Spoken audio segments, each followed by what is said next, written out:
இன்னைக்கு இந்த வீடியோவில் மிக மிக அதிரடியான ஒரு ஜோதிட தாள்களையும் ஒரு முக்கியமான எச்சரிக்கையான விஷயத்தையும் தான் இந்த வீடியோவில் சொல்ல போகிறேன். என்னடா ஜோதிட தாள்கள், என்னடா எச்சரிக்கை தாள்கள் எல்லாமே சொல்ல நாங்கள் கேட்குறோம் அப்படின்ட்டு கண்டிப்பாக தம்ப்நெயிலை பார்த்தவங்க கேட்பீங்க. இருந்தாலும் என்ன பார்க்க போகிறோங்கிறத இன்ட்ரோவில் சொல்லிடுறேன், வாங்க பார்க்கலாம். ஆகஸ்ட் மாதம் முடிந்து தற்போது செப்டம்பர் மாதமானது ஆரம்பமாயிருச்சு. இந்த செப்டம்பர் மாத ராசி பலனிலே நான் சொல்லியிருந்த செப்டம்பர் மாதம் ஆன்மீக ரீதியாக ஜோதிட ரீதியாக மிக முக்கியமான மாதம்னு. ஸோ அதை நிரூபிக்கக்கூடிய வகையில் செப்டம்பர் மாதம் ஒரு எச்சரிக்கையான நாளானது வருது. என்னைக்கு வருதுன்னா செப்டம்பர் 7 அன்னைக்கு பார்த்தீங்கன்னு வச்சுக்கோங்களேன், தமிழ் மாதம் 5வது மாதமான ஆவணியுடைய 22ஆம் நாள் கிழமை, அன்னைக்கு ஞாயிற்றுக்கிழமை. இந்த நாள் அப்படி என்ன எச்சரிக்கையான நாள் அப்படின்னு கேட்குறீங்களா? ஆவணி மாத பௌர்ணமியானது வருது. பௌர்ணமி வருவது நல்ல நாள் தானே, இதில் என்ன எச்சரிக்கை அப்படின்னு நீங்கள் கேட்கலாம். ஸோ பௌர்ணமி வருவது நல்ல நாள் தான். ஆனால் இந்த ஆவணி பௌர்ணமி அன்னைக்கு இந்த ஆண்டுடைய 3வது கிரகணமானது நடக்க போகுது. ஆமாங்க, செப்டம்பர் 7ஆம் தேதி அன்னைக்கு கிரகண நாளுங்க. ஸோ என்ன கிரகணம் நடக்க போகுது, கிரகணத்துடைய விளைவுகள் என்ன மாதிரியெல்லாம் இருக்கோ, இந்த கிரகணத்துடைய தாக்கத்தை மேச ராசிக்காரங்க எப்படி சமாளிக்கணும் அப்படிங்கிறத தான் இந்த வீடியோவில் சொல்ல போகிறேன். ஸோ இந்த வீடியோவை மேச ராசிக்கார நேயர்கள் ஸ்கிப் பண்ணாமல் பாருங்கள். அப்போ தான் கிரகணம் நடக்கிறத பற்றி முழு டீட்டெயிலை தெரிஞ்சுக்க முடியும். தெரிஞ்சுக்கிறது மட்டும் இல்லாமல் கரெக்டாக கிரகண நேரத்தில் கவனமாக இருந்து ஆபத்திலிருந்து தப்பிக்க முடியும். கிரகணம் நடைபெறுவது இந்தியாவில் தெரிஞ்சாலும் தெரியாமல் இருந்தாலும் கிரகணத்துடைய தாக்கமானது உங்கள் ராசிக்கு கண்டிப்பாக இருக்கும். அதனால் உங்கள் நட்சத்திரத்துக்கேற்ப என்ன பலன் கிடைக்கும் அப்படிங்கிறதெல்லாம் தெரிஞ்சு அதற்கேற்ப நடந்து பலன் பெறுங்க. ஃபஸ்ட்டு செப்டம்பரில் வரக்கூடிய சந்திர கிரகணத்தை பற்றி முழுசாக ஷேர் பண்ணுறேன். ஸோ சந்திர கிரகணத்தை பற்றி முழுசாக இந்த வீடியோவில் தெரிஞ்சுக்குங்க. அதுக்கப்புறம் மற்றதை நாம் இந்த வீடியோவில் பார்க்கலாம்.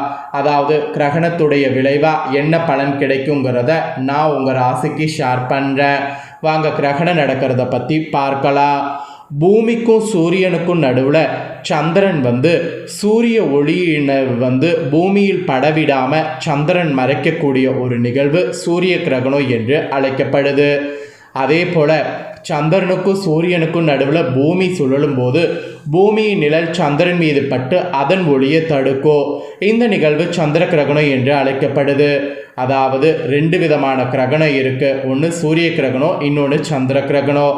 அந்த வகையில் இந்த ஆண்டு கடந்த மார்ச் மாதம் ஏற்கனவே ஒரு சந்திர கிரகணம் நிகழ்ந்திருக்கு.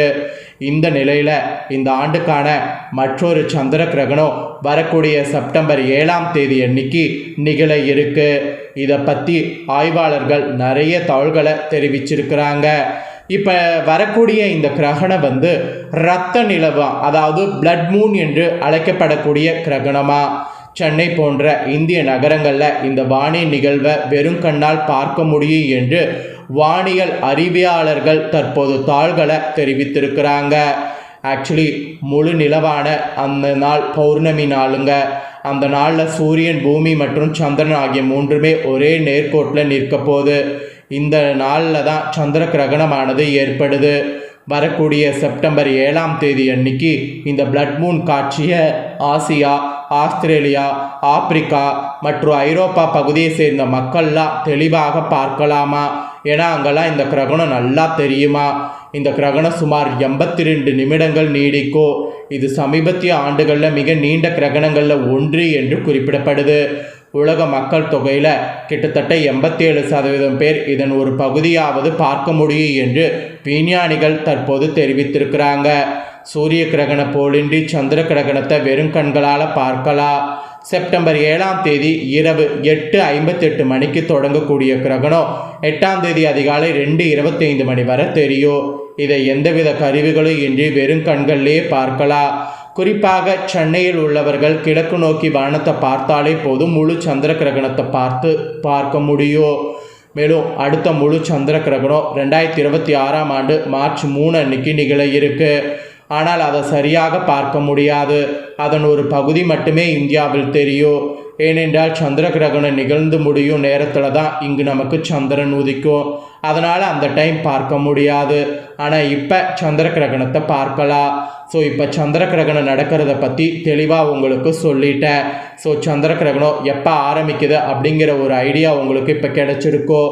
இந்த சந்திர கிரகணத்துக்கு பிறகு மேச ராசிக்காரங்களுக்கு பலன்கள் என்னங்கிறத சொல்கிறேன்.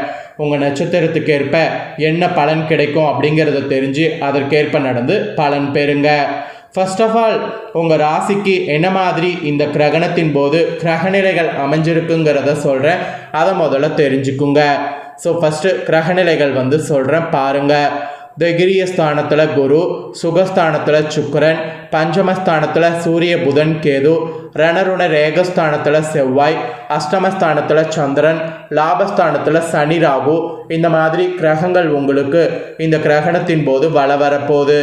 இதனோட அடிப்படையில் தான் உங்கள் ராசி நட்சத்திரத்துக்கு இந்த மாதிரியான பலன்கள் கிடைக்கும் என்பது குறிப்பிடப்பட்டிருக்கு. ஸோ என்ன பலன்கள் கிடைக்கும் அப்படிங்கிறத இப்போ உங்கள் நட்சத்திரத்துக்கு ஏற்ப சொல்கிறேன். தெளிவாக உங்கள் நட்சத்திரத்துக்கு ஏற்ப தெரிஞ்சுக்குங்க. மேச ராசி அஸ்வினியில் பிறந்தவங்களுக்கு ஃபஸ்ட்டு சொல்கிறேன். இதில் பிறந்தவங்களுக்கு இந்த கிரகணத்திலிருந்து உத்தியோகத்தில் இருப்பவர்களுக்கு வீண் அலைச்சலும் டென்ஷனும் ஏற்பட்டு நீங்கும். வீண் வாக்குவாதங்களை தவிர்ப்பது இந்த டென்ஷன் இல்லாமல் இருக்கிறதுக்கு வழிவகை செய்யும். கணவன் மனைவிக்கிடையே தேவையில்லாத ஒரு விஷயத்தால் கருத்து வேற்றுமை உண்டாகலாம். எனவே கவனமாக இருப்பது நல்லது. பிள்ளைகளால் திடீர் செலவு உண்டாகும். அதை நீங்கள் சமாளிக்க செலவுகளை நீங்கள் கிரகணத்திலிருந்து கம்மியாக பண்ணுங்கிறது சொல்லப்படுது. அரசியல் துறையில் தேவையற்ற அலைச்சலை குறைத்து கொள்வது நல்லது. எல்லா வகையிலையும் உங்களுக்கு நன்மையானது உண்டாகும். மற்றவர்களுக்கு உதவிகள் செய்ய தூண்டும். பிரிந்து சென்றவர்களை மீண்டும் சந்திக்க நேரலாம். மாணவர்களுக்கு கூட கல்வியில் மேன்மை அடைய கூடுதல் கவனத்தோடு படிக்கணும். இந்த மாதிரியெல்லாம் கிரகணத்திற்கு பிறகு நீங்கள் செயல்படணும் என்பது அஸ்வினியில் பிறந்த மேசராசிக்கு சொல்லப்பட்டிருக்கு. இதற்கேற்ப நடந்து பலன் பெறுங்க. நெக்ஸ்ட்டு பரணியில் பிறந்த மேசராசிக்கு சொல்லப்பட்டிருக்கு. இதில் பிறந்தவங்களுக்கு இந்த கிரகணத்திலிருந்து யாரையும் எதிர்த்து கொள்ளாமல் எல்லாத்தையுமே அனுசரித்து செல்வது நன்மை தரும். வீண் மனக்கவலை, காரிய தாமதம் உண்டாகலாம். அதனால் இது எல்லாத்திலுமே கவனம் தேவை. பணவரவு அதிகரிக்கும். வாக்கு வன்மையானது ஏற்படும். உங்கள் பேச்சுக்கு மற்றவர்கள் செவி சாய்ப்பாங்க. புதிய நண்பர்கள் கிடைப்பாங்க. தொலை தூரத்தில் இருந்து நல்ல தோள்கள் சேரும். இந்த மாதிரி உங்களுக்கு நிறைய அதிசயங்கள் நடக்கும். அதே சமயம் கலைத்துறையில் இருக்கிறவங்களுக்கு தொழில் தொடர்பாக வீண் அலைச்சல்கள் இருக்கும். புதிய ஒப்பந்தங்களில் கையெழுத்திடுவது ஓகேவாக இருக்கும். சக கலைஞர்களிடம் நிதானத்தை கடைபிடிப்பது நன்மை தரும். கோபத்தை குறைத்து தன்மையாக பேசுவதால் காரிய வெற்றி உண்டாகும். எதிர்பாராத செலவு இருக்கும். அதை மட்டும் கொஞ்சம் மேனேஜ் பண்ணுங்க. ஸோ பரணியில் பிறந்த மேச ராசிக்காரங்களுக்கு கிரகணத்திலிருந்து இப்படி தான் இருக்கும். இதற்கேற்ப நடந்துக்கணும் என்பது குறிப்பிடப்படுது. அப்புறம் கார்த்திகை 1ஆம் பாதத்தில் பிறந்த மேச ராசிக்கு சொல்லப்பட்டிருக்கு. இதில் பிறந்தவங்களுக்கு கிரகணத்திலிருந்து தொழில் வியாபாரத்தில் முன்னேற்றமானது காணப்படும். லாபம் கூடும். பழைய பாக்கிகள் வசூலாகும். வியாபாரம் தொழில் தொடர்பான கடித போக்கு சாதகமான பலனை தரும். புதிய ஆர்டர்கள் கிடைக்க பெறுவது உறுதியாக இருக்குது. பணியாளர்கள் மூலம் நன்மை உண்டாகும். உத்தியோகத்தில் இருப்பவங்க திறமையாக எதையும் செய்து முடித்திங்கன்னா பாராட்டு பெறுவீங்க. கௌரவம் கூடும். நிலுவைத் தொகை சேரும். பதவி உயர்வு கூட உங்களுக்கு கிடைக்கலாம். இந்த மாதிரி பல அதிசயங்கள் உங்களுக்கு நடக்கும். அதே சமயம் உங்களுக்கு குடும்பத்தில் வெளிநபர்களால் ஏதாவது குழப்பம் ஏற்படலாம். சொந்த விஷயங்களுக்கு அடுத்த ஒரு ஆலோசனை கேட்பதை தவிர்த்துக்கிட்டிங்கனாவே நல்லது. கணவன் மனைவி ஒருவரை ஒருவர் மனவிட்டு பேசுவதன் மூலம் இடைவெளி குறையும். பிள்ளைகள் நலனுக்காக செலவுகள் செய்ய வேண்டியது இருக்குது. பெண்களுக்கு எதிலும் கூடுதல் கவனம் செலுத்துவது நல்லது. எதிர்பாராமல் பயணித்தால் தடங்கள் ஏற்படலாம். அதை மட்டும் கொஞ்சம் நீங்கள் மாற்றிக்குங்க. கார்த்திகை 1ஆம் பாதத்தில் பிறந்த மேசராசிக்கு இதுதான் பலன். இதற்கேற்ப நடந்து பலன் பெறுங்க. ஆக மொத்தம் உங்கள் நட்சத்திரத்துக்கு ஏற்ப இந்த கிரகணத்தினுடைய ஆட்டம் எப்படி இருக்குங்கிறத சொல்லிட்டேன். சொன்னதை தெளிவாக இந்த வீடியோவில் தெரிஞ்சிருப்பீங்க. தெரிஞ்சதுக்கேற்ப நடந்து பயன் பெறுங்க. இந்த கிரகண தோஷத்திலிருந்து தப்பிப்பதற்கு நீங்கள் கிரகணத்தின் போது செய்ய வேண்டிய ஒரு பரிகாரம் இருக்குது.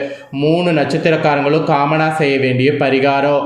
ஸோ மேச ராசிக்காரங்க நீங்கள் என்ன பரிகாரம் செய்யணும்னா, நவக்கிரகத்தில் இருக்கக்கூடிய சந்திரனை இந்த நாளில் அர்ச்சனை செய்து தீபமேற்றி வணங்கணும். அதை செய்திங்கன்னா வாழ்வில் வரக்கூடிய தடைகள் நீங்கி முன்னேற்றம் ஏற்படும். அதனால் மறக்காமல் அதை ஒன்று மட்டும் செய்திடுங்க. ஸோ அவ்வளோதாங்க, உங்கள் ராசிக்கான பலன்கள் இதுதான் குறிப்பிடப்பட்டிருக்கு. ஸோ குறிப்பிடப்பட்டதை தெளிவாக இந்த வீடியோவில் உங்களுக்கு ஷேர் பண்ணிட்டேன். ஷேர் பண்ணதை நீங்கள் உங்களுக்கு தெரிஞ்சிருப்பீங்க. தெரிஞ்சதுக்கேற்ப நடந்து பயன்பெறுங்க.